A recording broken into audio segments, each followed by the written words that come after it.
Molt bé, què tal, amics? Una vegada més estem aquí al canal Muntaner amb el Raül López, que ens acompanya. Què tal, Raül? Hola, bon dia. Aquesta vegada no m'he equivocat de costat, eh? Sé que estàs per allà, eh? Exacte. Molt bé, doncs, molt bé. El Raül, una vegada més, Raül López ens farà de comentarista, de suport, d'aquest tercer partit dels play-offs finals de la NBA d'aquest any 2019, que estan sent apassionants. Raül, explica'ns qui ha guanyat aquest tercer partit. Aquest tercer partit ha guanyat Raptors. Ostres.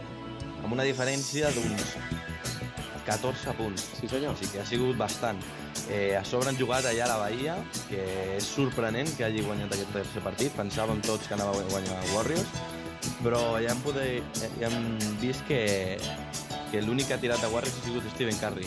Masses baixes, eh? Han pagat molt cara, sobretot una baixa, la de l'escorta titular, Klay Thompson, un triplista que els hi faltava tir exterior avui, Raül. Sí. Ja hem vist que l'estadística del triple ha sigut dolentíssima. Com podem veure, els triples han fet un 33%. Han tirat 12 tirs i de 36. Això és ficar un de cada 3, quan normalment Exacte. Per guanyar un partit has de tenir un percentatge proper o superior al 40%. Sí. I si a més de faltar-li Klay Thompson continua faltant un home que ja l'hem vist per allà pel vestidor caminar amb les bambes, que és Kevin Durant, però encara li falta una miqueta. Diuen que avui mateix a San Francisco, allà a Oakland, estarà entrenant segurament per veure si estarà per jugar el quart partit.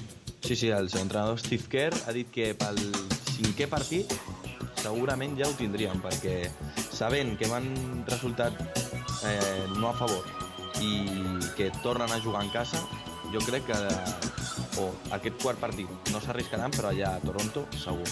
Clar, llavors estan molt apurats perquè ara pel quart Klay Thompson, jo crec que forçaran a Klay Thompson, que de fet Klay Thompson ja va entrenar però el van resguardar, i fins i tot es parla de que un altre titular o semititular com Kevon Looney, que havien dit, primer havien jugat una miqueta al despiste, no? Allò de lesió en la clavícula, si fos una fractura de clavícula, que et vaig dir, jo l'havia patit 2 cops, seria molt greu, però no era fractura en la clavícula, era en un músculo, en un cartílago de l'esternón cap a la clavícula, però al final pot ser que Looney pugui estar també en algun dels partits que queden. Ja per lo que queda, de perdidos al río, no?, que diu aquell.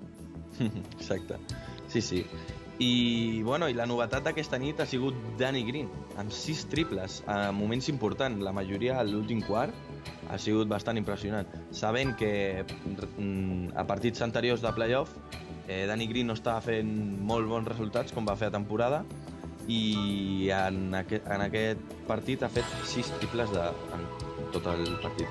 Importantíssim, eh? Abans comentàvem un estudi de comparativa en aquests playoffs com ha anat millorant Danny Green, d'anotar 10 triples en primera ronda, 13 en segona, 4 en les finals de conferència contra els Bucks, i ara ja porta 11 triples, sobretot els 6 d'aquest tercer partit, fonamentals. Que aquest home s'afini, l'ex-especialista dels Spurs, és importantíssim per alliberar Kawhi, per alliberar Lowry de responsabilitats. Fins i tot jo et vull destacar Kyle Lowry, no?, que avui ha estat... Aquesta nit ha fet el millor partit de la final, personalment, perquè ha fet amb uns números de 23 punts, 4 rebots i 9 assistències. Sí, senyor. És important per al bàsquet. Màxim assistent de tot el partit. Sí. I de la banqueta hem de dir que la sensació, tot i que només juguin 2 suplents realment a Toronto i 3 suplents a Golden State, però la sensació és que la banqueta de Toronto és molt millor. Sobretot hi ha 2 homes que aporten molta cosa. Sí. Com pot ser Fred VanVleet i Serge Ibaka, que el partit d'avui li han donat bastants minuts, més minuts que partits anteriors, i ja l'han demostrat. VanVleet defensant tot el partit a Stephen Curry, que ho ha fet fenomenal, i Serge Ibaka, que hem vist aquí les estadístiques, 6 taps. Sensacional, eh? Això, intimidador, i quan arribaven allà, jo crec que s'espantaven una miqueta, perquè és un home que té uns braços increïbles. I només Curry, que ha tingut que tirar del carro enormement, perquè s'ho ha tingut que jugar quasi tot, no? Quants tirs ha fet avui, Stephen? Una pila, Stephen Curry? És un piló de tirs. 31 tirs de camp tinc aquí.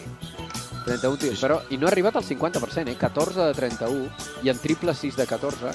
I això sí, molts tirs lliures també, 13 de 14. Ha anat molt a la línia personal, 8 rebots, 7 assistències, la veritat és que completíssim, Stephen, però jo l'he vist molt sol, la veritat, sense Thompson i Durant. Sí. Em sembla que els Warriors... Aquesta nit Draymond Green ha jugat 41 minuts, que és una bestialitat. Sí. Tampoc ha sortit molt del partit, igual que Igualada. No s'han vist, han ajudat lo mínim. No, 17 punts, 7 rebots, Green, però són números ficticis, ficticis, enganyosos, perquè 6 de 14 en tirs de camp no ha arribat al 50%. Un home com ell, 7 rebots tampoc és gaire, perquè ell sol fer més de 10 rebots bastantes vegades. I Iguodala, 11 punts, 6 rebots, 3 assistències, una recuperació. Tampoc ha sigut l'Iguodala del segon partit. Però jo crec que Green i Iguodala, és curiós, però brillen molt més quan les defenses es fixen en tios com Thompson o Durant. Ara, si la defensa no té ni Thompson ni Durant i tothom està pendent de Curry, o de Green o d'Iguodala, llavors ho tenen més difícil, clar. Bueno, com veus aquest quart partit a la Bahia? Doncs jo veig, jo estic pensant, jo havia posat ja saps tu que vam fer el bracket, un 4-2 per Golden State, i ara estic quasi pensant un 4-2 per Toronto. I les lesions, la infermeria dels de la Bahia serà clau. Jo crec que si recuperen a Durant, i veurem com el recuperen, perquè estarà fora de forma, però recuperant a Durant i Thompson, i almenys que un dels dos estigui fi en algun partit, poden igualar la sèrie. Però si no, això em pinta a 4-1 o 4-2 Toronto. Jo crec que Gasol és una mica... Ja ho vam comentar, aquí hem sigut bons futuròlegs, perquè vam comentar, quan Gasol passa de 15 punts, l'equip guanya, i si Gasol està tirador i la veritat és que agafa responsabilitats en atac, ho té molt bé. Aquesta vegada ha fet 17 punts amb 7 rebots, tampoc molts, i 4 assistències, però sobretot una sensació de consolidació el de Sant Boi important, sota el cèrcol. Superava Cousins quan volia. Han d'aprofitar la posició de pivot, que a Golden State li falla, clar, i sabem que Marc Gasol és un jugador durat.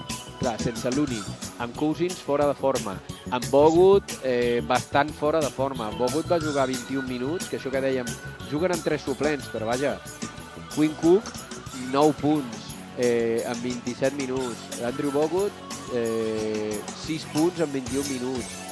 I Alfonso McKinney, aquest home, vaja, el que li ha canviat la vida, de jugar a la Liga de Luxemburgo a jugar a unes finals de la NBA. I clar, tot això per la situació en la que s'ha trobat Steve Kerr, de tenir l'Alé i l'Escorta lesionats, però tampoc són grans tiradors, i jo veig que amb aquesta banqueta que semblava més de Liga de Desarrollo, no? de la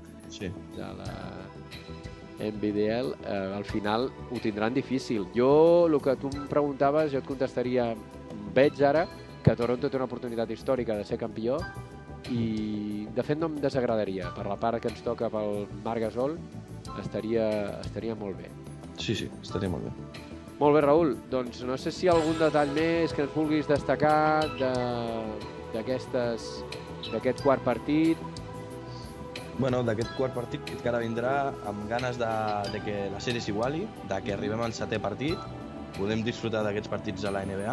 Està sent una final impressionant, amb aquest nou equip a Toronto. Aquest tercer ha sigut molt desequilibrat des del principi, perquè ja es veia la inferioritat amb les lesions, però igualment estan sent maques les finals. Estic d'acord. I això. Molt bé, doncs perfecte, Raül. Doncs et retrobo, no sé si ara pel post del quart, al final, entre una cosa i l'altra, la provisionalitat s'ha quedat en que t'hem fet ja plaça fixa, has guanyat lloc a la zona com si fossis Marc Gasol o Sergi Ibaka, i ja no hi ha qui et tregui allà, vamos, ni amb aigua calenta. Moltes gràcies per tot, Raül. Moltes gràcies. M'encanta la samarreta del Chocolate Blanco Williams allà darrere, i també, com no, Allen Iverson, però ens veiem molt aviat. Que vagi molt bé, amics. Moltes gràcies. Adéu. Adéu, fins aviat.